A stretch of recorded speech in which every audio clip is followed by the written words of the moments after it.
How did letters begin? Can you imagine a world without letters?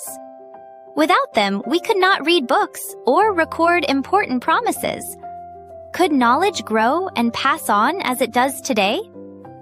Letters store and share our thoughts and knowledge.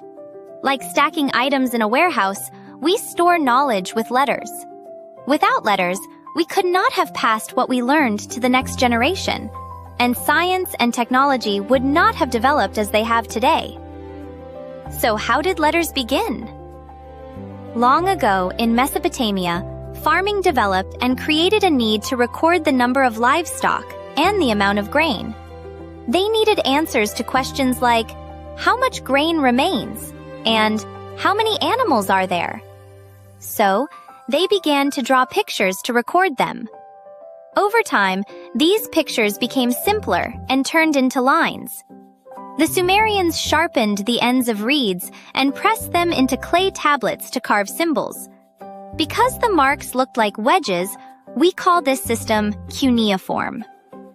At first, the symbols simply represented objects, but they gradually expressed more complex meanings.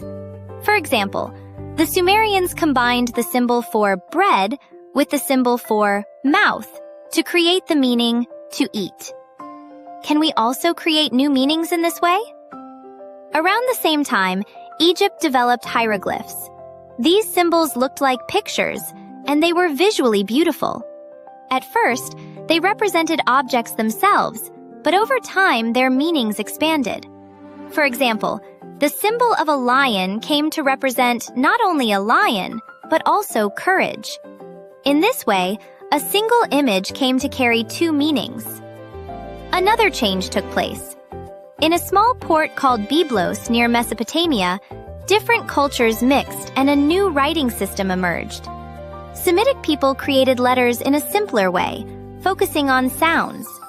This later developed into the Phoenician alphabet. As it spread to Greece, it became the root of the modern Western alphabet. In the East, people developed Chinese characters. Each character carries a single meaning. This makes meaning easy to grasp, but as what people wanted to express grew, the number of characters also increased. As a result, the rules between form and sound become more complex, and we find them harder to learn. The earliest form of Chinese characters is the oracle bone script from the Shang dynasty. People carved pictures on turtle shells and animal bones to ask the gods. Over time, these symbols grew in number and spread across many parts of East Asia. Here is one interesting point. Cuneiform in Mesopotamia and hieroglyphs in Egypt eventually disappeared, but Chinese characters remain in use today. Why did this difference arise? Did convenience alone determine it? In fact, the fate of a writing system is closely tied to the power of the society that uses it. Writing systems from influential societies tend to survive and spread widely.